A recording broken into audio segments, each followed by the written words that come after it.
Teman-teman, saya anak Banyuwangi, Jawa Timur, dari sebuah kota kecil, sangat kecil sekali. Green Generation Indonesia adalah wadahnya, gitu ya. Jadi aku inget banget setelah lulus SMA, aku tuh karena Muslim bertanya kepada Tuhan, kira-kira kemana masa depanku. Dan sejak itu hidupku menjalani apa yang diberi petunjuk gitu ya olehnya gitu ya, oleh Sang Maha Kuasa. Teman-teman bisa lihat ya video ini, it's scary. Ini video kami ambil sendiri. Video ini kami ambil sendiri. Waktu itu kami dapat project untuk mengelola riset kajian. Halo, suaranya putus-putus ya? Putus-putus banget kah? Atau sinyalnya Mas? Tadi sempat hilang, Mas, suaranya sama sekali. Sorry, mungkin karena video tadi berat kali ya. Video tadi berat, jadi putus-putus tuh. Sorry. Oke, siap-siap. Ya, jadi masalah lingkungan itu ada di depan mata kita gitu ya. This is my statement. I bring this statement everywhere. There has been many research, many solution, many regulation, but the damage to the environment is still happening in front of our eyes. Lebih banget sebenarnya riset-riset, solusi, regulasi gitu ya. Berikutnya, which one faster? The environmental destruction versus the effort to prevent and recover. Kecepatan mana sih kerusakan lingkungan dibanding kecepatan kita untuk mengatasi permasalahannya atau memulihkan kerusakan itu? Ini kayaknya pertanyaan retoris ya, tetapi ini sangat fundamental untuk kita pertimbangkan. Gitu. Lebih cepat mana sih kerusakan lingkungan dengan effort untuk mengatasi dan memulihkannya? This is very deep in my heart. It's very deep in my heart. Karena saya melihat sampai detik ini kecepatan kerusakan lingkungan itu still way faster compared to the effort and the solution gitu. Makanya sampai Greta Thunberg itu emosional gitu ya, marah-marah gitu dan segala macam karena dia mampu melihat banyak sekali upaya-upaya itu yang masih stuck gitu ya. Dan kalau kita itu aware of the urgency, kalau kita itu udah memahami urgensi terhadap permasalahan lingkungan, apakah kita betul-betul menyelesaikan masalah atau hanya tertarik atau bahkan terjebak dalam the idea of solving problem? Bedanya apa? Begini loh. Kalau di depan mata kita ada kebakaran, apakah kita akan betul-betul memadamkan kebakaran itu secara cepat karena urgent? Atau kita hanya tertarik untuk mendiskusikan bagaimana cara memadamkan kebakaran gitu. Bikin seminar, bikin workshop, bikin kajian. Yuk, gimana ya cara mengatasi kebakaran ini gitu. Which one gitu. Ini lagi-lagi sesuatu yang saya amati yang terjadi ya di sekitar kita, di Indonesia secara global gitu ya. Kalau kita aware of the urgency, are we really solving the problem? Or we just talking about the idea of solving the problem? Dan ini juga sangat penting. Where our biggest strength, our decision every day, our decision of life, everyday decision, and the lifestyle we choose to live, ya, gaya hidup kita, itu apakah ada di sisi sistem yang mendorong destruction, atau kepada sisi yang mendorong effort untuk mencegah dan memulihkan? Which one? Everything, every decision. Makanan yang kita mau makan, ya, transportasi yang mau kita pakai, gitu. Semuanya. Karena semua ini sangat related our decision, gitu ya, our consumption, our production. Makanya SDGs nomor 12 itu bicara tentang sustainable consumption and production. Karena itu sangat dipengaruhi isu lingkungan ini terhadap gaya hidup kita mengkonsumsi dan memproduksi sesuatu, gitu. Nah, yang terakhir, the majority of lifestyle around the world are constructed by entrepreneur. Hampir semua gaya hidup manusia di dunia itu dibangun dan dipengaruhi oleh entrepreneur. Gitu. Ya, sekarang kita menggunakan laptop, ya, makan dan segala macam. Everything behind it itu didrive oleh entrepreneur. The question is, what type of entrepreneur will you become or you support? Jadi, kalau teman-teman di sini adalah seorang startup, mau menjadi startup bagian dari solusi, atau hanya menjadi sebuah perusahaan yang fokus pada profitability, tetapi tidak kemudian mempertimbangkan ESG, environmental, social, and governance. Gitu. Ini very basic, sangat mendasar sekali. Nah, dari sini aku mau ngajak teman-teman nonton. Nonton ini sebentar, tapi kita nggak akan nonton 16 menit, nanti sesiku habis. Aku kasih PR pertama sebagai mentor, you need to watch this. Please watch this carefully. Ya, resapi, dalami. This talk, Pak Ernesto Siroli, very inspired me, inspired myself, that if we want to change something, if we want to help someone, shut up and listen. It's very beautiful talk. Mari kita tonton ya. What I'm saying is that entrepreneurship is where it's at. We are at the end of the first industrial revolution, non-renewable fossil fuels, manufacturing, and all of a sudden, we have systems which are not sustainable. The internal combustion engine is not sustainable. Freon way of maintaining things is not sustainable. What we have to look at is at how we feed, cure, educate, transport, communicate for 7 billion people in a sustainable way. The technologies do not exist to do that. Who is going to invent the technology for the green revolution? Universities, forget about it. Government, forget about it. Will be entrepreneurs, and they're doing it now. There's a lovely story that I read in a futurist magazine many, many years ago. There was a group of experts who were invited to discuss the future of the city of New York in 1860. And in 1860, this group of people came together, and they all speculated about what would happen to the city of New York in 100 years. And the conclusion was unanimous. The city of New York would not exist in 100 years. Why? Because they look at the curve and say, if the population keeps growing at this rate, to move the population of New York around, they would have needed 6 million horses. And the manure created by 6 million horses would be impossible to deal with. They were already drowning in manure. So 1860, they are seeing this dirty technology that is going to choke the life out of New York. So what happens in 40 years' time, in year 1900, in the United States of America, there were 1,001 car manufacturing companies. 1,001. The idea of funding a different technology had absolutely taken over. And there were tiny, tiny little factories in backwaters, Dearborn, Michigan, Henry Ford. However, there is a secret to work with entrepreneurs. First, you have to offer them confidentiality, otherwise they don't come and talk to you. Then you have to offer them absolute dedicated, in passionate service to them. And then you have to tell them the truth about entrepreneurship. The smallest company, the biggest company, has to be capable of doing three things beautifully. The product that you want to sell has to be fantastic. You have to have fantastic marketing. And you have tremendous financial management. Guess what?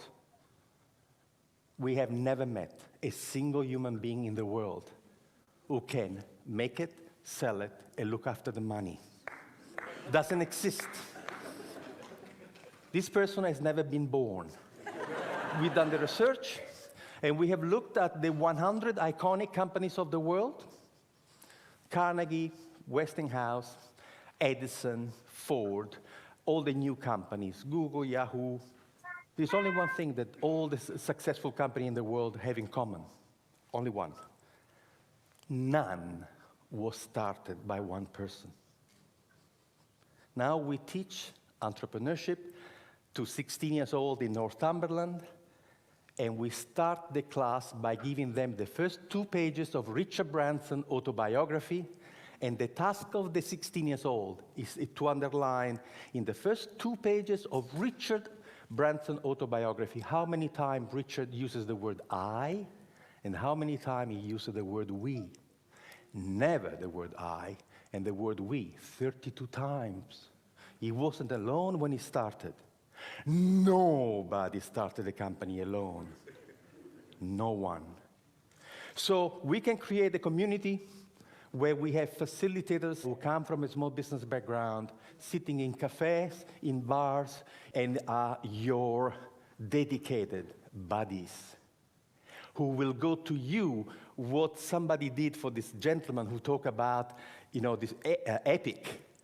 Somebody who will say to you, what do you need? What can you do? Can you make it? Okay, can you sell it? Can you look after the money? Oh, no, I cannot do this. Would you like me to find you somebody? We activate communities. We have groups of volunteers supporting the enterprise facilitator to help you to find resources and people. And we have discovered that the miracle of the intelligence of local people is such that you can change the culture and the economy of this community just by capturing the passion, the energy, and imagination of your own people. Thank you. Oke, teman-teman, ada beberapa lesson yang bisa kita pelajari ya, dan ini erat kaitannya dengan Circular Jumpstart dan erat kaitannya dengan Greeneration Indonesia, ekosistem, dan apa yang kita mau capai sebenarnya. Kenapa? Saya membayangkan,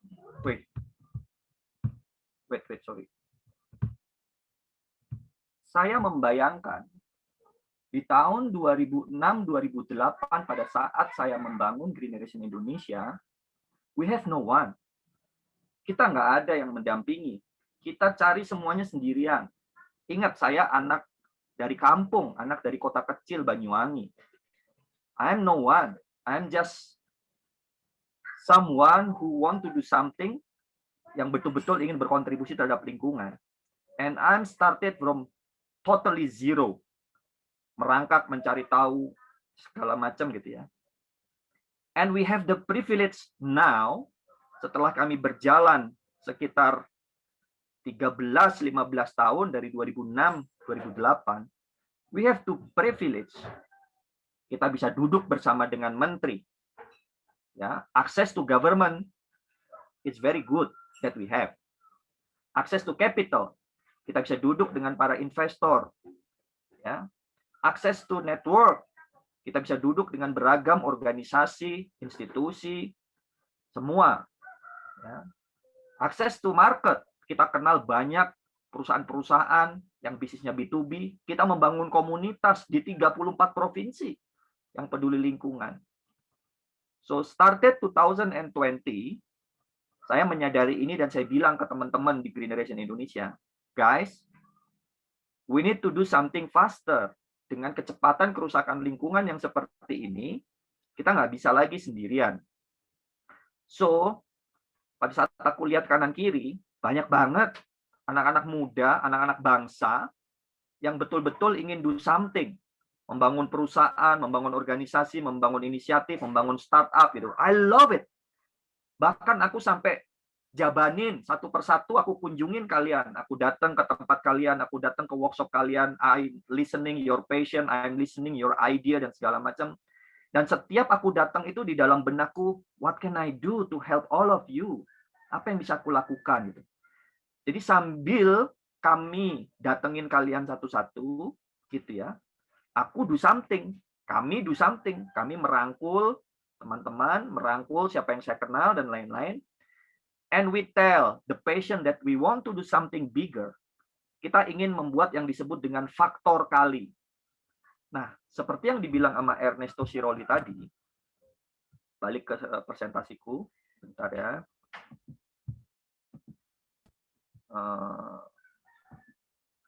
Seperti yang dibilang Ernesto Siroli tadi, kita setiap menghadapi permasalahan, bakal ada orang-orang yang pasti mencari solusinya. And it will be entrepreneur. And we are doing it now. Ini ada 110 proposal, 110 ide, 110 kelompok yang ingin do something. 15 terpilih teman-teman semuanya. Dan ini tadi cerita yang tadi ya. Dan yang paling penting, sulit sekali saya mengalaminya berjuang sendiri gitu. Ya. Mencari investasi. Siapa yang bisa bantu? Siapa yang bisa kenal investor? Siapa yang kenal angel investor? Mau ketemu pemerintah, gimana kita bisa ketemu sama pemerintah untuk diskusi? Gimana bisa kita segala macam? Kenapa? Karena so much to do as an entrepreneur. Banyak banget yang harus dilakukan as an entrepreneur.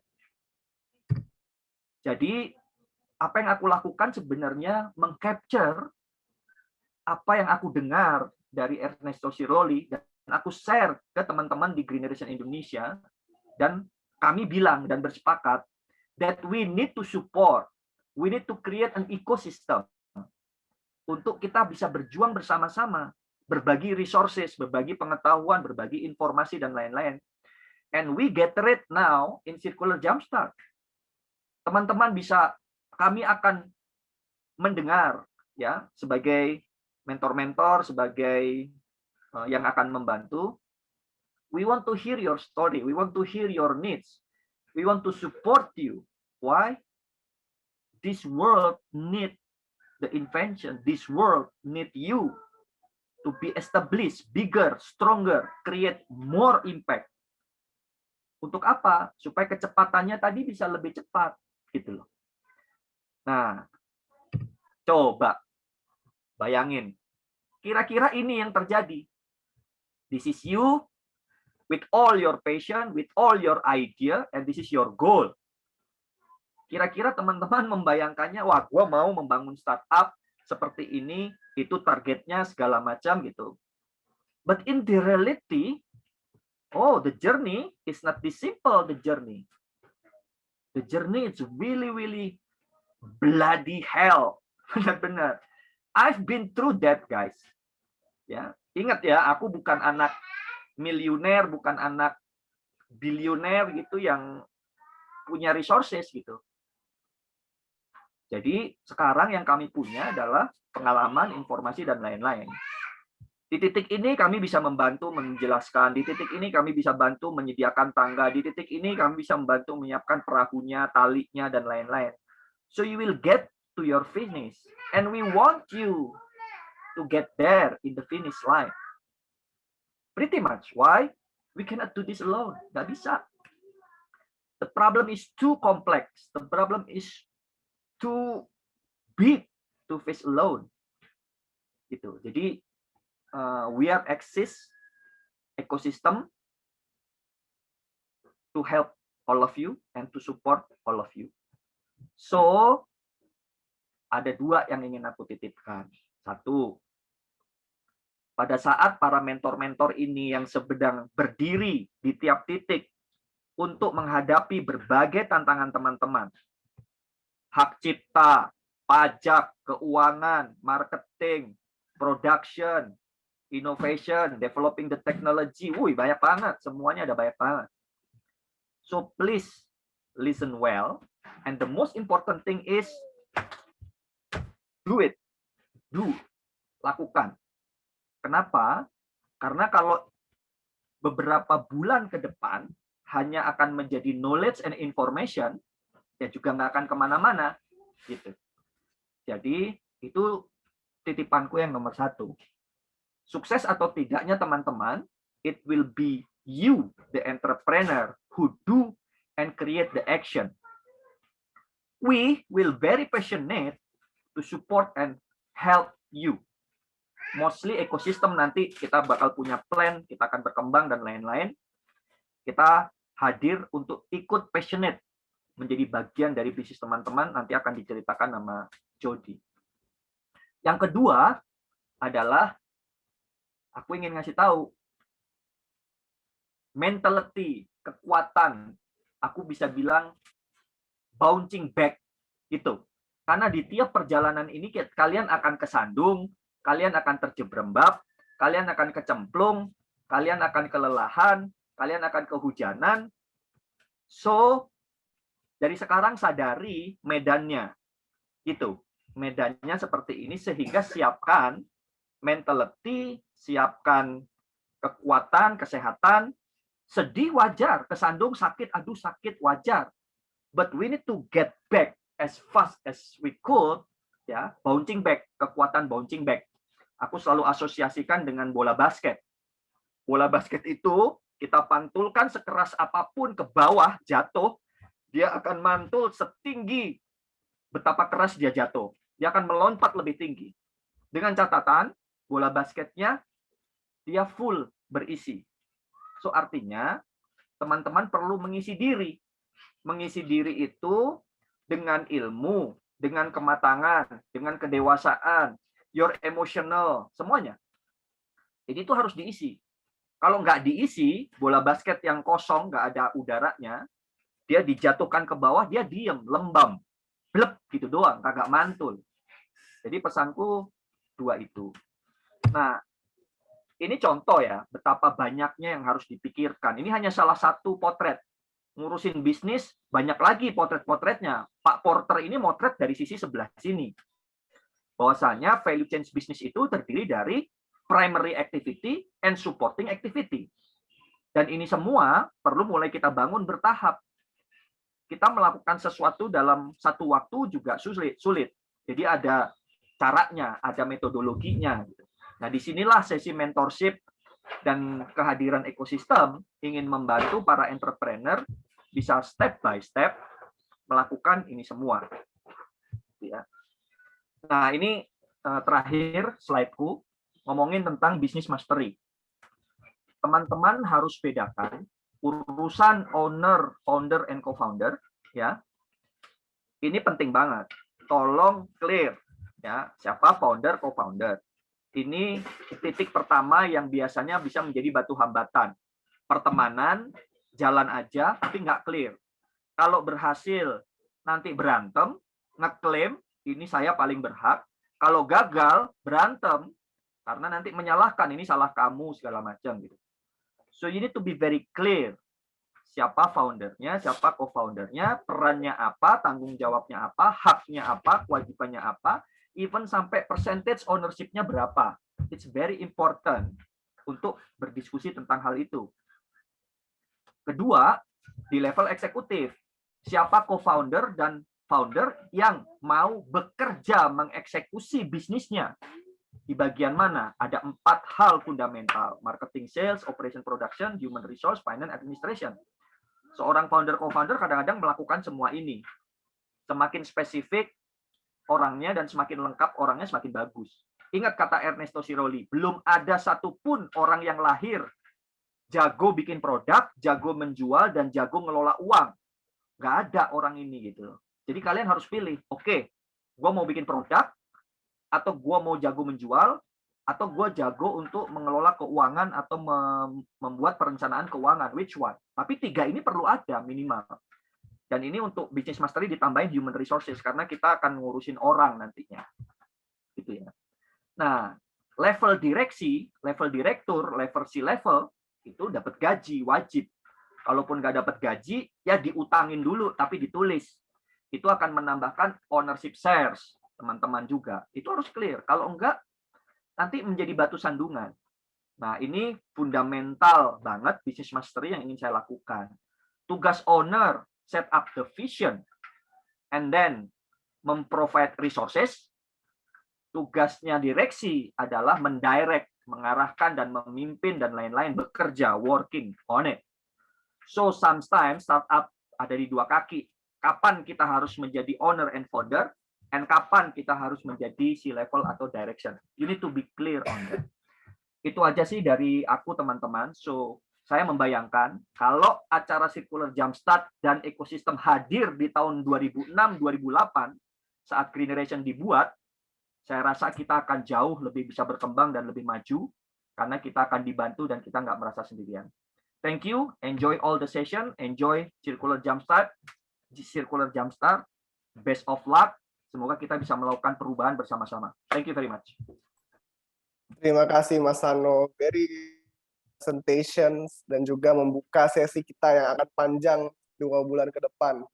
Mas Sano, masih ada question and answer session, Mas Sano, sampai 11.02 untuk sesi dirimu.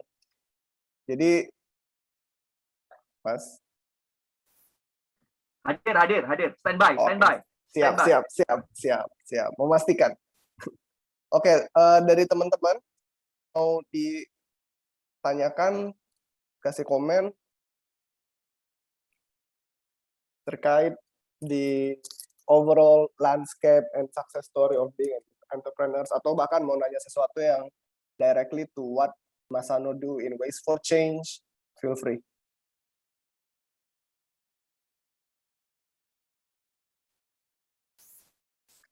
Oke, Mbak Niap.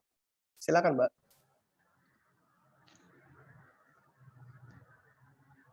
Halo, masuk nggak? Masuk.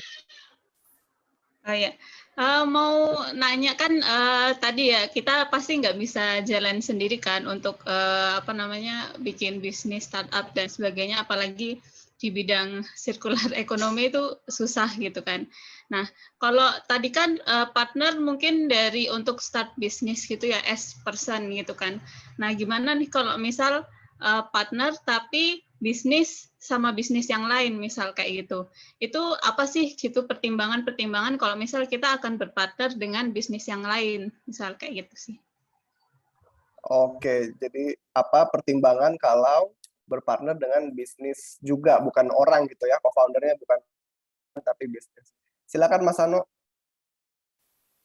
Ya, karena kita juga ada kerjasama dengan teman-teman Kementerian Hukum ya. Perusahaan itu pilihan hukum. Artinya orang itu punya hak untuk memiliki perusahaan dan badan hukum juga punya hak untuk memiliki perusahaan. Dua-duanya bisa dianggap sebagai entitas gitu ya, sebuah entitas. Pertimbangannya mirip persis seperti kamu memilih founder. Persis saja. Kita misalkan contoh nih, Waste for Change. Waste for Change pada saat kita bikin perusahaan, we are start with a very good business plan and financial planning. We are not go directly into the execution and the operation. Ya, kita melakukan sesuatu gitu ya, tetapi kita nol, belum betul-betul punya sesuatu. Tapi kita memang punya track record. Seorang Sano udah punya track record bergerak di bidang lingkungan dari tahun 2006 sampai tahun 2014. Pada saat kami mau memulai, kita mencari partner. Partner itu bisa kita bilang angel investor. Ya, kita datang, nah, kita mencarinya orang yang sevisi, orang yang memahami kita, orang yang mendukung kita, orang yang percaya kita, dan orang yang melengkapi kita, melengkapi apa yang kita butuhkan. Itu. Karena menurutku ini sangat penting sekali, pertimbangan mencari partner atau founder, co-founder, dan segala macam itu sangat penting banget. Kalau kita udah mirip kayak nikah, mirip kayak jodoh gitu ya. Jadi harus hati-hati dalam memilih dan harus betul-betul clear bersepakat. Saya itu ada 2 prinsip. Yang pertama, kita sama-sama punya itikat baik untuk menuju tujuan yang sama. Yang kedua, kita perlu bersama-sama memiliki pola koordinasi dan komunikasi yang baik. 2 ini basic fundamental untuk bermitra. Dan kalau untuk mencari mitra, prinsipnya cari yang melengkapi dirimu, melengkapi. Jadi kalau kamu jago bikin produk, cari yang jago menjual, gitu ya. Atau cari jago yang mengelola keuangan dan segala macam. Cari yang seperti itu. Dan yang berikutnya adalah ya itu tadi, emang betul-betul fair aja bentuknya, kerjasamanya segala macam fair. Nah, diomongin mudah ini ya, diomongin mudah. Diimplementasikannya memang tak semudah diomongin. Maka dari itulah perlu punya mentor, perlu punya tim dan segala macam yang bisa membantu kita dan mendirect dan mengarahkan kita. Gitu loh. Aku datang ke Niam misalkan atau membantu di grup WhatsApp, pengennya hadir lebih full gitu, tetapi nggak mampu karena punya kesibukan. Maka dari itulah kami membangun ekosistem ini supaya menjadi tempat untuk kemudian membantu teman-teman. Butuh apa sih? Oh, butuh orang yang jago jual, oh butuh jago membuat perencanaan keuangan dan lain-lain. Oh, butuh cari founder gitu. Oh, butuh cari co-founder gitu. Nah, itu yang akan ekosistem nanti juga bantu. Tapi tipsnya mencari partner itu mirip-mirip banget mencari jodoh ya, yang emang kamu yakini bisa jalan bersama-sama dan bisa saling melengkapi. Mau itu perusahaan atau individu, treatmentnya mirip, basicnya mirip banget. Itu karena perusahaan pun bisa menjadi entitas. Waste for Change itu tidak ada perorangan, Niam. Waste for Change itu dimiliki oleh perusahaan. Perusahaan PT Green Generation Indonesia dan PT Eko Bali. Jadi Eko Bali itu aku datang ke mereka bilang, Eko Bali kalian keren banget. Aku mau dong bikin bisnis kayak gini di seluruh kota di Indonesia. Gimana caranya? That's partnership. Mereka bilang, tapi kita nggak bisa buka rahasia atau memberikan sistemnya ke kamu begitu aja. Gimana kalau kita bikin perusahaan bareng-bareng? Hayu gitu.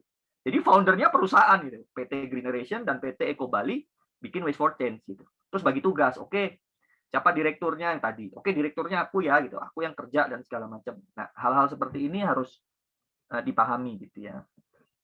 Nggak mungkin bisa menjawab dalam kurun hitungan menit, tapi please feel free nanti di-explore ya, Niam. Berikutnya, monggo.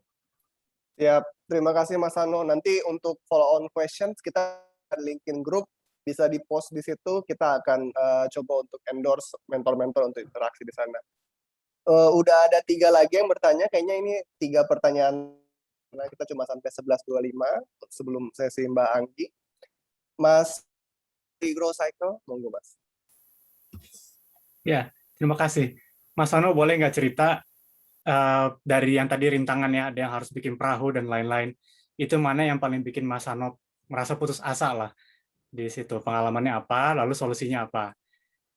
Lalu kalau boleh ditambahkan, apakah rintangan seperti itu sekarang masih ada atau tambah berat atau semakin lebih mudah ditangani gitu. Terima kasih. Oke, Mantap. Dalam pengalamanku pribadi, mencari tim yang sevisi dan mau membangun bersama-sama dengan segala konsekuensi dan risikonya, itu menjadi tantangan yang terbesar. Kenapa? Karena bisnis ini unik. Bisnis ini unkonvensional gitu ya, unpredictable gitu. Gimana sih cara mengatasi permasalahan lingkungan tapi bisa membuat bisnis gitu? Dan tidak semua orang memiliki daya juang dan daya tahan untuk maju yang sama gitu. Nah, ini memang menjadi tantangan. Nah, makanya harapannya dengan adanya ekosistem ini kita mempercepat pertumbuhan teman-teman supaya jadi ada mentorku yang bilang pertumbuhan organisasi harus lebih cepat dibanding pertumbuhan orang-orang di dalamnya. Maknanya apa? Teman-teman ini tiap hari usianya tumbuh, nambah. Bentar lagi harus nikah gitu ya, habis nikah punya anak, itu pertumbuhan kebutuhan, pertumbuhan maturity teman-teman. Kalau organisasi pertumbuhannya lebih lambat dibanding pertumbuhan tiap individu di dalamnya, itu terjadi crack atau pecah. Teman-teman akan meninggalkan karena organisasinya nggak mampu menampung kebutuhan teman-teman. Maka dari pengalamanku, yang paling berat itu adalah tetap menjaga pertumbuhan organisasi lebih besar dan lebih cepat dibanding pertumbuhan kita. Kalau enggak, lo harus kuat puasa, Rozar. Lo harus kuat puasa. Lo harus kuat untuk daya tahannya itu luar biasa gitu ya. Delaying gratification gitu ya. mampu menahan diri untuk tidak mendapatkan sesuatu di depan gitu. Tapi nanti itu tuh kemampuan entrepreneur yang harus dimiliki sebenarnya. Dan kalau ditanya apakah sekarang masih menghadapi, tentu saja. Kenapa? Karena every stage, every level itu akan punya tantangannya tersendiri. Maybe teman-teman sekarang levelnya 0 ke 100, startup. Levelnya kita udah sekarang mau 100 ke 1000. That's a different pattern of game. It's very different. Dulu teman-teman mungkin sekarang timnya di bawah 20. Gimana cara ngelola tim 200? It's very different game. Nah, itu tantangannya akan beda. Nah, kalau kita sadari dan kalau kita matang, kita melihat tantangan itu menjadi sesuatu yang excited, Rozar. Seperti kamu main game, kalau kamu suka game gitu ya, habis level 1 Mario Bros, level 2, habis level 2, level 3 gitu kan. Nah, jadi kitanya emang excited, memang senang gitu. Jadi stresnya itu stres yang menyenangkan. Tapi kalau you are not aware, kalau kamu nggak sadar bahwasanya itu adalah nature gitu, sebuah hal yang alamiah, kamunya jadi pusing. Kenapa? Karena kamu nggak punya peta. Kalau kamu punya peta, bahwasanya setelah naik gunung, kamu akan mengarungi laut, you will be prepared. Tapi kalau kamu gelap gulita, after ini apa ya? Setelah ini apa ya? Nah, fungsinya Circular Jumpstart dan ekosistem hadir untuk memberikan teman-teman gambaran tahapan-tahapan pertumbuhan sebuah startup. So you will be more prepared. Gitu. Jadi kalau ditanya, sekarang gimana Mas? Oh, tetap menghadapi tantangan, tetap sama aja tantangannya. Levelnya beda. Dulu kita ngangkat 1 kilo, sekarang kita ngangkat 100 kilo. Kira-kira gitulah. Siap. Jadi ada, cuma berbeda aja bentuknya. Oke, selanjutnya Mas Randi dari Ravelware. Silakan Mas. Oke, thank you atas kesempatannya. Jadi Mas Hano, sebelum perkenalkan, nama saya Randi dan saya dari PT Ravelware Teknologi Indonesia. Saya sebenarnya sepakat ya sama Mas Hano ya, untuk membangun perusahaan kita perlu mencari founder lain yang sevisi. Dan untuk di step pertama, mungkin bakalan ada step untuk semua founder itu puasa, Mas. Di mana kita belum ada revenue, tapi kita harus tetap bergerak. Nah, saya penasaran nih, kalau di ceritanya Mas Hano, pasti kan ada step di mana yang menjadi titik balik ya. Karena cepat atau lambat, sebuah perusahaan itu harus bisa menjawab kebutuhan overhead cost-nya dalam sebulan. Nah, kalau dari perusahaan Mas Hano sendiri, itu dicapainya dengan metode apa? Untuk bisa mendapat revenue itu. Revenue yang bisa menjawab overhead cost itu ya, di mana semua founder nggak harus puasa lagi, di mana perusahaan Mas Hano itu udah bisa sustainable sendiri gitu per bulannya. Gitu, terima kasih. Thank you, Randy. Aku ngalamin dua fase. Sebelum dirimu jawab, aku mau ngingetin kita cuma sampai 11.25 ya. Sekalian Cintia. Oke. Buka. Mbak Cynthia silahkan. Halo Mas Hano. Hai Cintia. So Mas Hano, saya Cynthia, saya dari pasar. Jadi sebenarnya pertanyaannya agak-agak mirip juga tadi kayaknya, dan udah sempat dijelasin sedikit, cuman aku pengen tahu lebih dalam sih. Jadi menurutku dari semuanya yang tadi dijelasin juga menarik banget, dan karena itu bisa membantu kita teman-teman yang entrepreneur sekarang yang mau membuat sesuatu berhubungan sama lingkungan. Tapi kalau dari Mas Hano sendiri kan sebenarnya udah lama banget nih, dari tahun tadi 2006 apa 2004 ya, udah lama banget. Dan aku inget banget di zaman-zaman itu isu lingkungan sama sekali belum naik lah, belum tinggi gitu. Aku sendiri mulai aktif 2011 pun belum ada apa-apanya. Jadi kalau misal, dan aku inget banget Greeneration itu udah ada dari 2011 aku mulai aktif, itu udah ada gitu. Aku penasaran sih, dari 2011 atau dari sebelum-sebelumnya udah ada itu, gimana caranya untuk keep up, tetap hidup, tetap bisa jalanin, tetap bisa beraktivitas, dengan mungkin kayak minim exposure gitu, minim support gitu, terutama dari fundingnya, supaya bisa hidup terus sampai sekarang yang jauh sangat bertumbuh gitu. Pengen tahu sih untuk keep up dengan situasi seperti itu kayak gimana, karena kan dengan situasi sekarang juga sebenarnya pasar sendiri kita bootstrap gitu, semua budget dari sendiri, dan senang banget di sini ada bantuan juga dari teman-teman mau berinisiatif untuk mensupport teman-teman yang lagi berusaha ini untuk maju. Tapi kalau misalnya yang zaman dulu tuh kayak gimana gitu, mungkin something yang bisa kita pelajarin juga ke depannya nantinya. Thank you. Mirip ya, Oke. Randi sama Cynthia. The most important thing capital for startup are yourself. This is very important. The most important thing capital, modal paling penting dan utama untuk menjalankan sebuah bisnis dan perusahaan is yourself. Dirimu. So you need to grow yourself. You need to grow yourself. Read a lot. Talk to every people that you think will help you a lot. Googling a lot. My university is Googling. Kalau nggak tahu apa-apa, Google dulu gitu. Kalau aku ya. So this is very important. Menurutku itu nomor 1 gitu.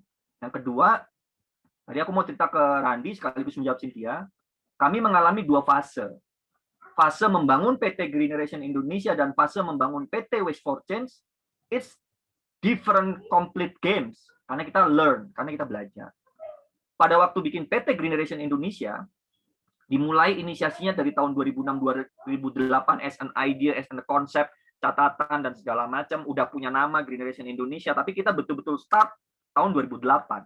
Nah, betul-betul startnya itu modal awalnya apa? Yourself. I'm dedicating my whole life, myself.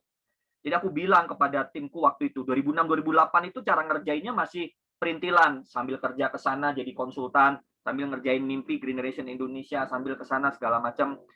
And then aku bilang, I think this is very hard to work and success gitu ya.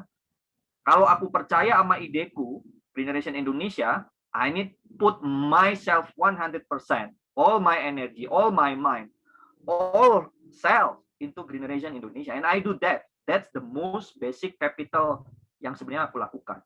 Jadi 2008 aku bilang, aku harus bisa hidup dari menjalankan Greeneration Indonesia. And that challenge you. Itu akan menantang dirimu untuk think, berpikir, keras. And then how? Kayak gimana? I remember myself membayar diriku sendiri gaji 350.000 per bulan as a cost.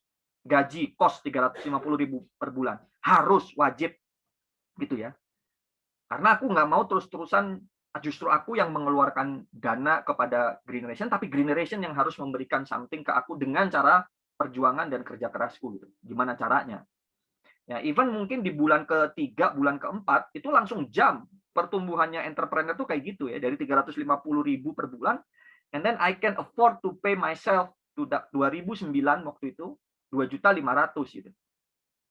Tapi pokoknya aku harus hidup dari situ, dan hidupnya ya hidup masih ya seadanya ya waktu itu. Dan aku perantauan, orang tuaku di Banyuwangi gitu. So I have no one, I only have myself. Itu bootstrapping, seperti yang tadi Cynthia bilang. Itu kemampuan sales, kemampuan marketing, kemampuan melihat peluang dan lain-lain itu ditempa di sana. Ya, but remember, membangun bisnis tidak harus melulu seperti itu. We need to be smarter. Pada waktu bikin Waste for Change, me, myself, and the team already smarter. Kita bikin perencanaan. So we use our time sangat cepat, dalam kurun waktu yang sangat dekat, sebulan. Oke, sebulan saya harus keluar financial plan. Bikin, fokus. Kerja outputnya financial plan. Kemudian dalam waktu 3 bulan saya harus dapat angel investor. Kenapa? Karena pada saat ada dana yang mempercayakan dana tersebut, orang tersebut mempercayakan uangnya untuk kita kelola, karena kita sangat percaya sama mimpi kita, marketnya jelas dan lain-lain, maka kita bisa menggaji diri kita untuk full fokus committed ke sana. Jadi niatnya ekosistem, ya, ini saya dan teman-teman Jody dan lain-lain itu ingin membantu para startup sesegera mungkin dapat angel investor dengan cara you need to create your model, business model, financial plan dan lain-lain cepat gitu. And then we need to make sure that someone believe on your idea, believe on your enterprise, entrepreneur. So you get resources, menggaji dirimu sendiri dan membentuk tim. And then next round adalah seed round. Ya, udah harus ada sales, traction dan lain-lain gitu ya. Kita latih lagi untuk bikin pitch deck, financial plan yang lebih komprehensif supaya dapat seed round, investment round. Setelah itu sampai series A. Jadi target ekosistem adalah helping climate tech startup into series A. Itu yang tujuan kita. Kenapa? Karena kalau selalu bootstrapping, ingat, kecepatan kerusakan lingkungan jauh lebih cepat dibanding solusinya. Kenapa? Karena kecepatan kerusakan lingkungan ini motifnya cuan, ekonomi juga, Dan di belakang ekonomi ada capital dan power yang gede banget. Maka di kecepatan solusi juga harus ada capital. Harus banyak orang yang berani berinvestasi ke teman-teman untuk R&D, untuk riset, untuk menjalankan marketing dan lain-lain. That's our dream. That's our dream ecosystem to help all of you. Iya, aku tuh gemes banget datang ke workshopnya Niam gitu ya. Aduh, kalau aku punya 5 miliar tuh gua udah bantu tuh si Niam kayak gitu-gitu. Ih, cinta keren banget pasar nih. Kalau aku punya uang tuh gue bantu deh 1 miliar nih pasar gitu, biar cepat gitu. Nah, cita-cita itu karena aku nggak punya uangnya, kita punya aksesnya gitu. So we want to help you to give the access to you, but you need to do your homework. You need to convince yourself, convince your team, create a very good business plan, product, MVP, financial plan, and then let's find someone that can trust your business. Kalau nggak susah banget, sulit banget. Bootstrapping itu nggak ada yang salah, but it will be very slow, sangat slow. Thank you. So let's learn together. Sorry, molor 1 menit, Jody. Thank you. Selamat berproses. Enjoy. I will be here. I'm not far away, guys. Aku masih ada di ekosistem. Siang teman-teman semua, salam kenal. Saya Anggi dari Direktorat Lingkungan Hidup Bappenas. Mungkin pertama makasih juga buat Mas Sano tadi ya, sesi sebelum saya, dan saya dengerin dari awal, terus jadi kayak, apa aku bikin startup aja gitu kan, tiba-tiba terlintas. Jadi ini beban banget nih, aku melihat list 22 mentor, itu I'm the only one from the government, which is udah kebayang pasti teman-teman akan menjadikan aku corong pertanyaan, maksudnya gimana ya, menjadikan aku sebagai corong kalau ada pertanyaan terkait dengan government gitu ya, which is basically sebenarnya kebijakan terkait startup dan UMKM itu ada di level KL teknis, tapi either way karena Bappenas fully support kegiatan-kegiatan terkait dengan circular economy ini, karena memang kita lagi ongoing proses untuk memastikan memang apakah kebijakan CI ini bisa diintegrasikan dengan dokumen-dokumen kita, dengan perencanaan kita gitu. Jadi kita sangat mendukung sebenarnya, dan I'm willing lah to take that part. Jadi nanti kalau misalkan teman-teman ada pertanyaan terkait dengan mungkin how can mungkin apa yang bisa dibantu dari government, misalnya terkait dengan Kemenkop UMKM atau mungkin KLHK dan lain sebagainya, juga bisa via aku gitu. Nanti kan kita bikin grup LinkedIn kalau nggak salah ya, atau grup kalau nggak salah sih. Nanti mungkin bisa di-post juga di situ kalau misalkan ada related question. Nah, sesi yang sekarang ini sebenarnya pengen ngejelasin sedikit gitu ya tentang setting the context terkait dengan pembangunan rendah karbon itu sendiri, circular economy, dan apa yang kita lakukan di government, dan kira-kira teman-teman bisa mungkin chip in di mana gitu ya. Dan mungkin pertama izin dulu, Bappenas ini atau Kementerian Perencanaan Pembangunan Nasional Bappenas mungkin gitu ya, ada beberapa yang belum tahu gitu bahwa kita tusinya atau kita tugasnya adalah di planning side. Jadi kita punya tusi untuk perencanaan dan penganggaran. Jadi memang kita menyusun 3 dokumen yang paling utama. Jadi kita bikin dokumen rencana pembangunan jangka panjang, itu which is 20 tahunan. Kemudian ada rencana pembangunan jangka menengah, itu 5 tahunan. Dan ini tuh digabung sama visi misinya presiden terpilih. Jadi kita di Bappenas tuh bikin perencanaan 5 tahunan. Kita bikin background study-nya dulu, kira-kira kebutuhan Indonesia seperti apa, target-target yang ada di RPJP-nya seperti apa, kemudian digabung sama perencanaan politisnya presiden terpilih gitu ya, jadilah si RPJMN. Dan RPJMN inilah nanti yang juga diacu oleh teman-teman kementerian lembaga KL teknis untuk menyusun rencana kerjanya. Kemudian kita punya rencana kerja tahunan ya, jadi rencana kerja 5 tahunan itu diturunin lagi setiap tahun. Dan updating dari perencanaan 5 tahunan itu ada di perencanaan tahunan. Kayak sekarang nih teman-teman, kita lagi COVID, which is ada cukup disrupsi gitu ya di target-target yang, karena waktu kita bikin RPJMN 2020-2024 tuh COVID belum ada. Jadi kemarin itu misalnya di rencana kerja tahunan 2020 dan 2021 kita refocusing anggaran ke sosial dan kesehatan, kayak seperti itu. Nah, izin share screen. Sip. Mungkin ini yang pertama. Sebenarnya sebenarnya kalau ngomongin perubahan iklim, teman-teman, saya sebenarnya paling kesel gitu ya kalau pakai approach nakut-nakutin gitu. Soalnya banyak banget approach nakut-nakutin ini dipakai oleh teman-teman lain gitu ya, buat ngasih tahu tentang dampak perubahan iklim. Jadi takutnya tuh malah dengan narasi yang negatif itu orang malah lebih enggan gitu. Justru kita pengen ngasih tahu kalau pembangunan memperhatikan aspek lingkungan tuh justru lebih baik dan lain sebagainya. Tapi mungkin ini sekedar facts aja gitu ya terkait dengan mungkin potensi resiko dampak perubahan iklim sendiri yang ada di Indonesia. Kenapa kita lebih berpotensi lebih beresiko, karena ya tentu kita ini adalah negara kepulauan, kita juga rentan banjir dan kekeringan gitu ya, karena di daerah Khatulistiwa kita cuma 2 musim tapi juga bikin kita lebih rentan, dan ini sebenarnya sudah ditandai gitu dengan jumlah bencana kita dari BNPB itu sejak tahun 2010 sampai 2019 hampir 90% bencana kita tuh bencana hidrometeorologis. Kayak kemarin kejadian tiba-tiba di NTT ada puting beliung gitu ya. Itu juga sebuah fenomena luar biasa karena perubahan iklim itu sendiri misalnya. Dan dampak-dampak ini sebenarnya bukan hanya terkait dengan kerugian fisik gitu. Jadi dalam artian ketika ada bencana, oke, ada kerugian fisik, tapi juga ini mempengaruhi mata pencaharian juga dari masyarakat karena adanya perubahan iklim. Let's say kita kan negara agraris gitu ya, agriculture, jadi musim yang tidak tentu ini tentu mempengaruhi teman-teman petani misalnya ketika akan bercocok tanam gitu ya, karena musim yang tak tentu dan lain sebagainya.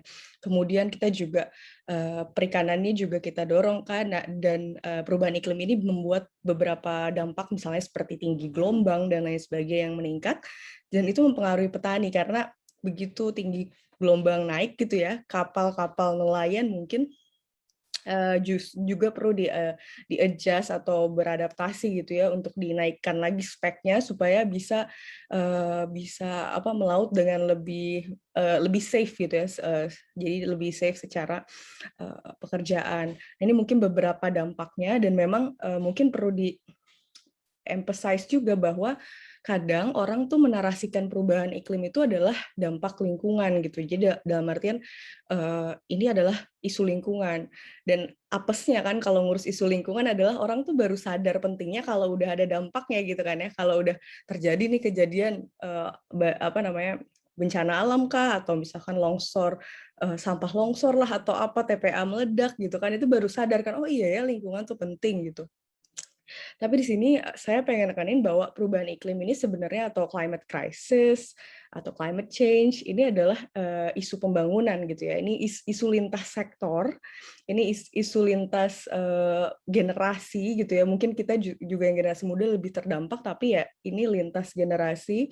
Kemudian ini isu regional juga karena memang di daerah-daerah tertentu pasti ada yang lebih prioritas, tapi ini tuh isu pembangunan intinya. Jadi jangan sampai kayak ini isu lingkungan aja nih gitu. Ini ada beberapa ibaratnya data yang kita keluarkan di kajian yang baru kita launch bulan Februari lalu kalau nggak salah, tentang dampak-dampak perubahan iklim yang ada di Indonesia. Dan sebenarnya kita udah bikin juga mapping, misalnya di Jawa itu prioritasnya terkait dengan apa, misalnya ke kesulitan air dan lain sebagainya. Nanti kalau mungkin teman-teman tertarik untuk baca beberapa kajian Bappenas, nanti saya akan share beberapa linknya di chat. Nah, terkait dengan circular ekonomi, kemudian perubahan iklim, climate change tadi itu, mungkin ini ada beberapa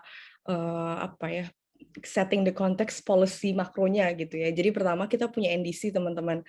Kita itu adalah National Determined Contribution di Paris Agreement dari 2015, dan kita Indonesia menargetkan pengurangan emisi 29% unconditional, jadi dengan upaya sendiri, dan 41% conditional dibantu oleh mitra pembangunan lain di 2030.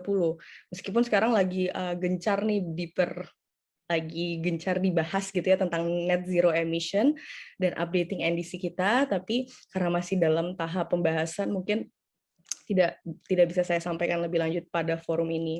Tapi intinya kita punya NDC, untuk di dalam nasionalnya sendiri kita menyusun pembangunan rendah karbon ini, low carbon development, di mana sebenarnya kami ingin menunjukkan bahwa pertumbuhan ekonomi dengan memperhatikan daya dukung daya tampung lingkungan hidup, dengan memperhatikan target-target emisi, itu justru secara jangka panjang akan lebih baik.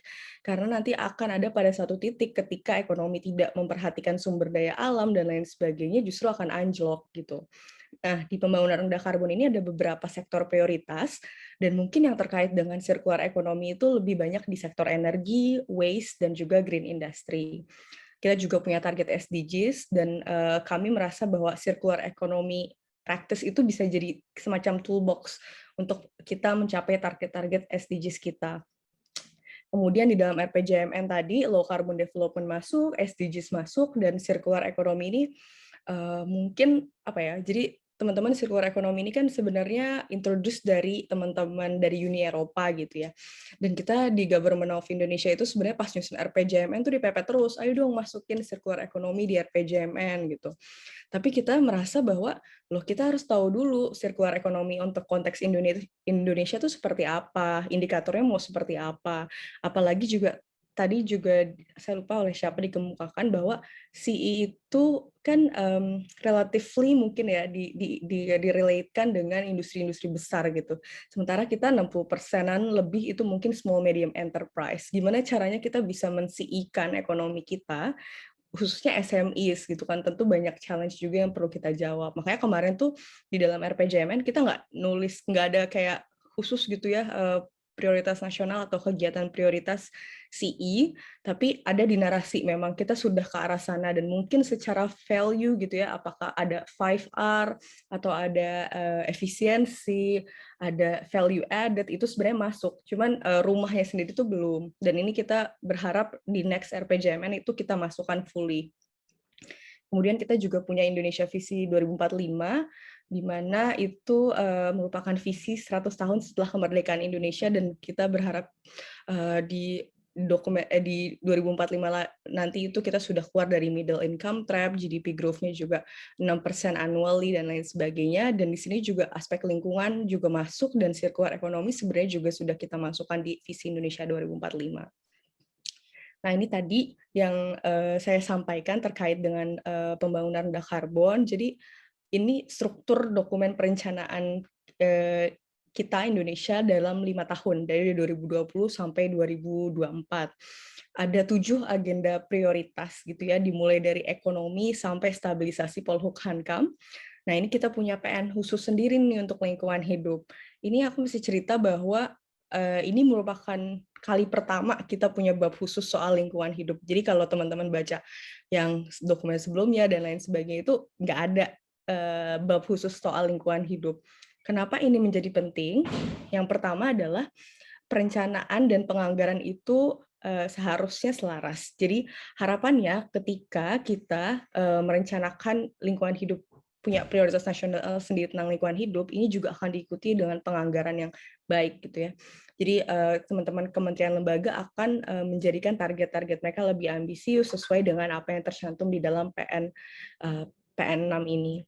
Kemudian yang kedua adalah ini akan diadopsi oleh teman-teman kementerian lembaga. Jadi teman-teman kementerian lembaga itu akan melihat dokumen ini dan mengadopsinya di dalam rencana strategis mereka. Jadi teman-teman KL itu punya rencana strategis 5 tahunan, di mana misalnya ESDM juga akan mengikuti target kita di PN6 ini, KLHK juga akan mengikuti, Kemenperin, dan lain sebagainya.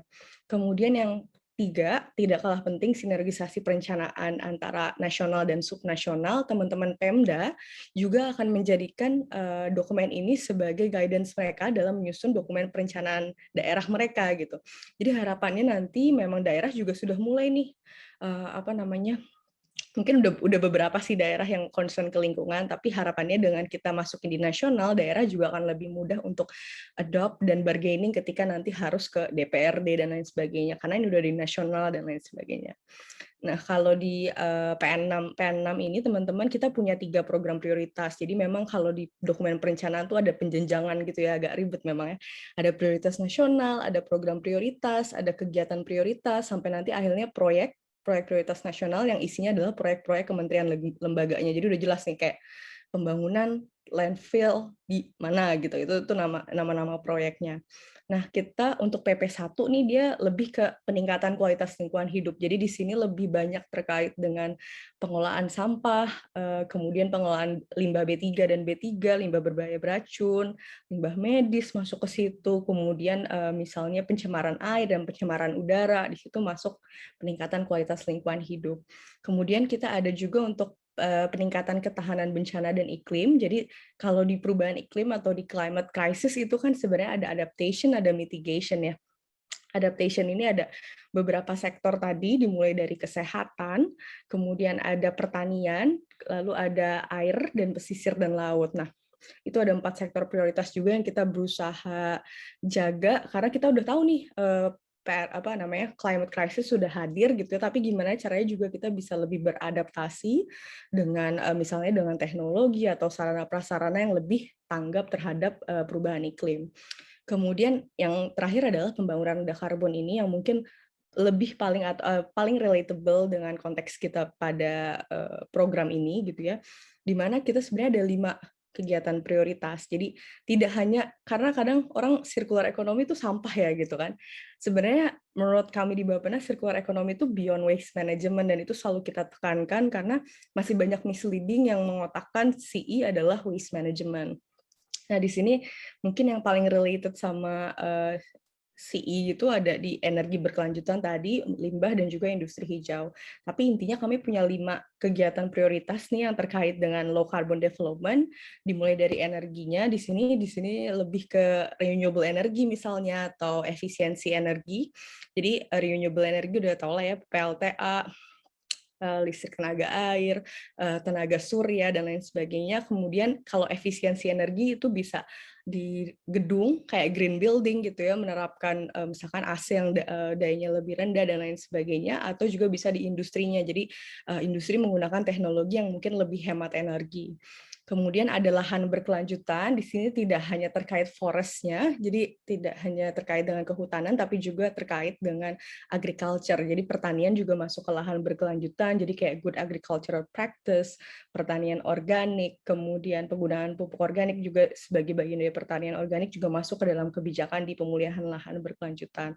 Penanganan limbah menuju circular economy ini juga menjadi salah satu prioritas.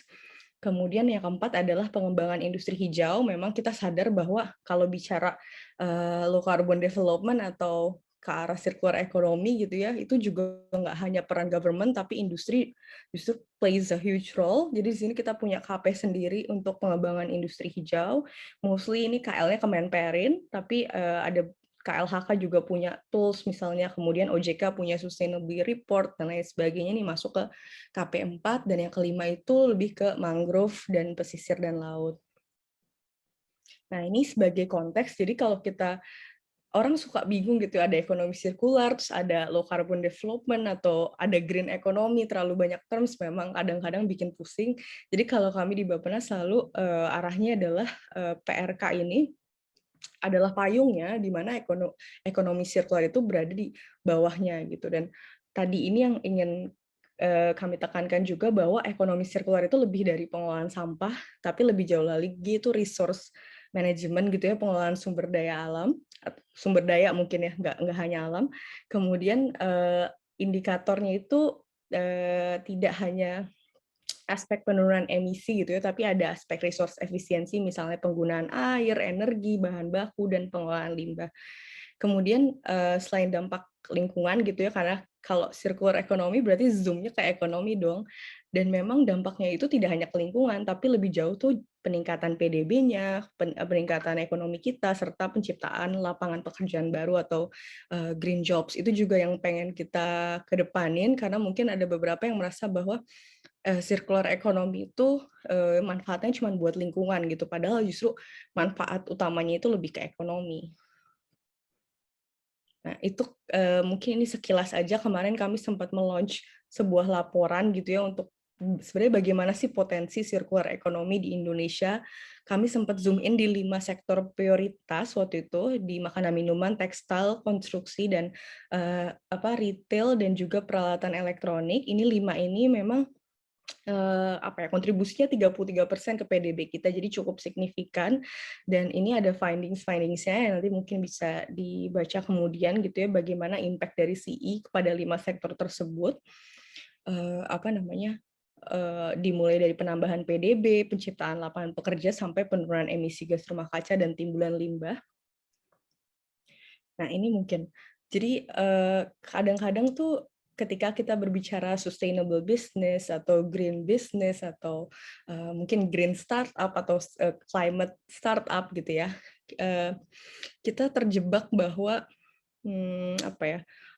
produknya harus hijau gitu ya, atau prosesnya yang hijau atau gimana gitu ya. Nah, ini definisi-definisi ini justru juga mungkin penting untuk mungkin ini PR di sisi government ya, untuk bisa merobaskan gitu ya kriteria hijaunya itu seperti apa. Karena kami juga nggak mau orang-orang nge-declare mereka tuh green, mereka tuh sustainable, but the facts in the field itu nggak seperti itu. Nah, di sini sebenarnya kita berusaha ngelihat juga sustainable business itu seperti apa, misalnya mengedepankan tadi yang Mas Sano sampaikan, sustainable production and consumption, kemudian dari value chain atau supply chain-nya sendiri juga sustainable. Kemudian itu tadi sebenarnya kalau bicara green jobs saja, green jobs itu baru didefinisikan oleh teman-teman ILO gitu ya. Yang pertama itu adalah definisinya dia itu bekerja di menghasilkan produk atau jasa yang memang hijau. Jadi dalam artian memang misalkan dia menghasilkan kemasan yang ramah lingkungan gitu. Yang kedua, tapi bisa juga dia itu tidak bekerja di sektor yang hijau, tapi dia menggunakan prinsip-prinsip sustainability gitu. Jadi ibaratnya walaupun kita misalnya bekerja di sektor makanan minuman, tapi ketika kita berusaha menghijaukan proses kita gitu ya, itu juga bisa dikonsider sebagai green jobs. Jadi jangan sampai juga kita terjebak, oh kita harus ngasilinnya yang benar-benar semuanya green nih gitu. Kalau kayak gitu kan agak susah ya, karena kita banyak banget sektor yang bermain di dalam pembangunan gitu. Dan bagaimana kita menghijaukan proses kita dan tidak berfokus untuk menghijaukan produk atau jasa kita yang di akhir, itu juga menurut kami juga menjadi penting. Kemudian kalau di green jobs juga definisi ada yang terakhir adalah decent job. Ini yang paling sulit sih, karena even PNS aja belum tentu decent job kalau menurut kategori ILO itu. Nah, terkait Anggi, tinggal 3 menit ya waktunya ya. Iya, cepet banget Mas. Udah 20 menit.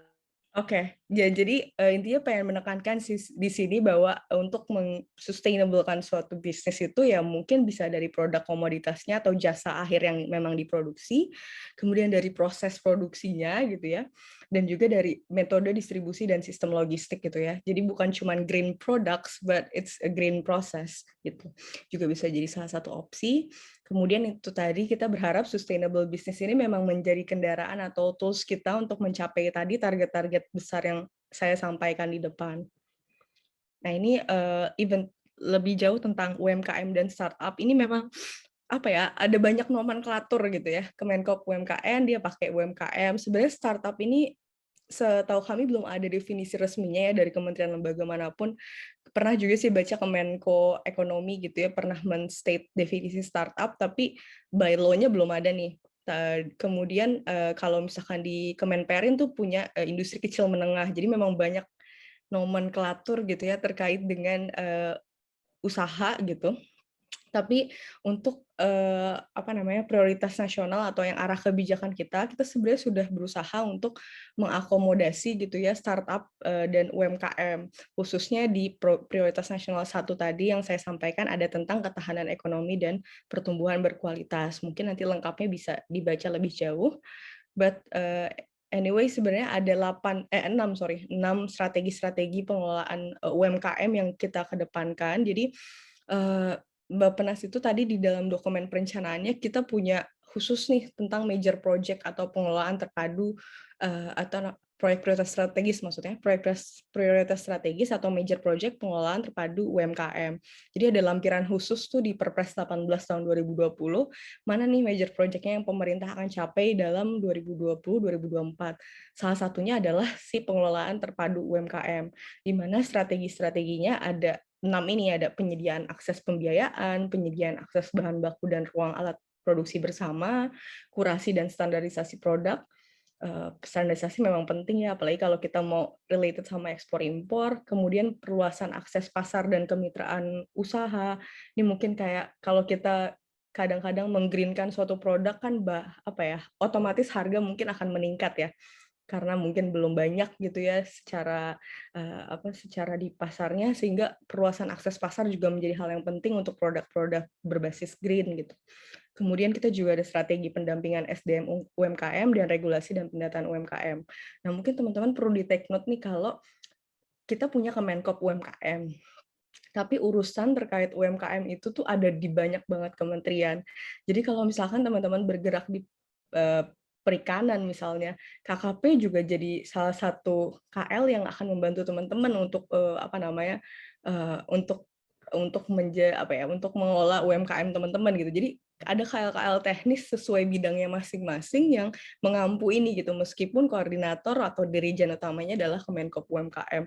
KLHK, kalau misalkan terkait mungkin sampah atau sampah misalnya, atau UMKM kehutanan, kemudian ada juga dari Kementan kalau misalkan merupakan produk makanan atau produk pertanian gitu, atau ya jadi ada banyak banget KL yang terkait dengan UMKM ini, which is very tricky in my point of view ya, terkait dengan arah kebijakannya. Tapi harusnya dirijennya adalah tetap di Kemenkop UMKM. Ada beberapa dukungan pemerintah juga terkait dengan penguatan startup dan UMKM di beberapa KL teknis. Tadi seperti yang saya sampaikan, memang Bappenas ini adalah tusinya lebih ke planning side and penganggaran gitu ya. Ada KL-KL teknis yang memang sudah sudah menyusun beberapa kebijakan terkait dengan penguatan startup dan UMKM. Ini ada beberapa listnya dan mungkin masih banyak lagi yang belum saya kurasi gitu ya di dalam PPT ini, dan nanti karena sebagai mentor yang baik mungkin nanti saya akan terus share jika ada informasi-informasi terkait dengan inisiasi government atau program government yang kira-kiranya bisa membantu startup atau UMKM dari teman-teman. Mungkin itu sih Mas Jody kayaknya terakhir. Ya. Oke, terima kasih banyak Mbak atas presentasinya. Fantastik. Jadi teman-teman kalau misalnya nanti mau cari informasi tentang support dari pemerintah, pendanaan, akses ke pasar, infrastruktur, dan lain-lain, boleh tanya ke Mbak Anggi di LinkedIn Group ya. Siap.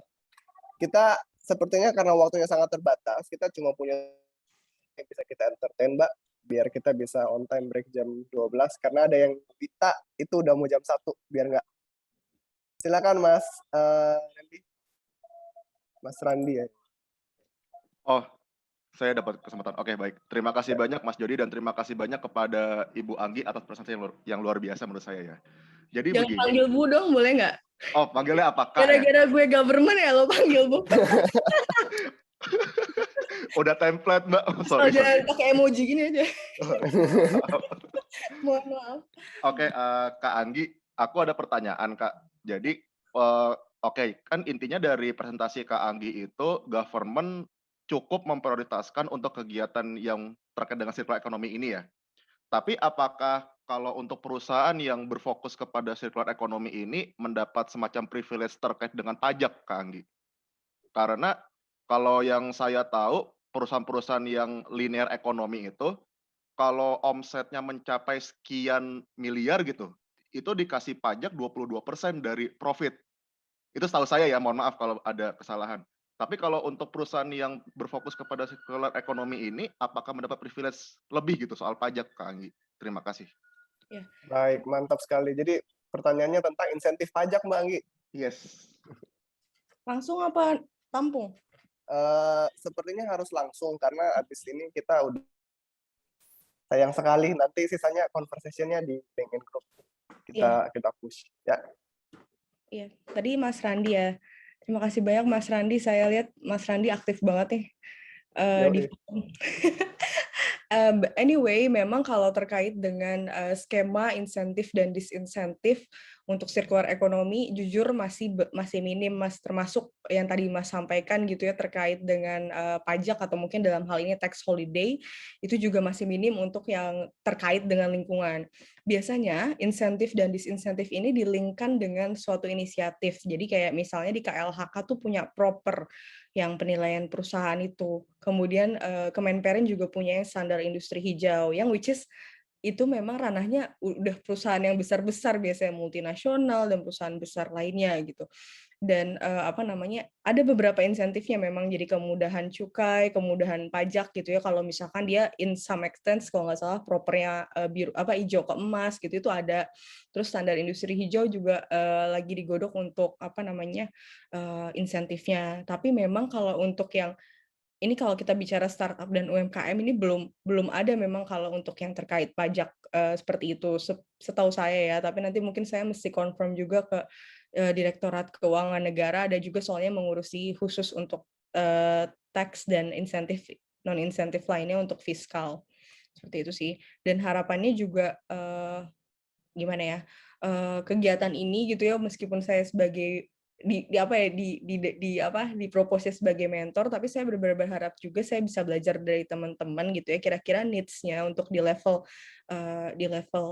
project atau di level tapak itu seperti apa, karena kebiasaan government kan kayak ngelihat sesuatu tuh makro gitu ya, kayak gini nih yang benar gitu, tapi kita nggak tahu gitu real masalah di lapangannya seperti apa. Jadi input dari teman-teman terkait dengan penguatan kebijakan untuk UMKM atau industri dan startup juga jadi masukan yang cukup baik, dan saya pasti akan bantu teruskan juga ke direktorat terkait dan KL terkait sih. Cukup paham. Berarti intinya semua masih dalam kajian ya, Kak ya? Kalau untuk yang small medium enterprise dan industri yang kecil sih memang belum ada ya Mas. Even kayak Unilever pernah nge-approach saya sih, nggak ada tax holiday nih buat kita gitu kan, Unilever loh. Tapi ya kayak misalnya ya itu buat yang gede-gede cukup established, misalkan Mas Randy punya perusahaan besar nih di Sumatera Utara mau ngisi KEK Semangke itu bisa dapat tax holiday, tapi itu yang gede.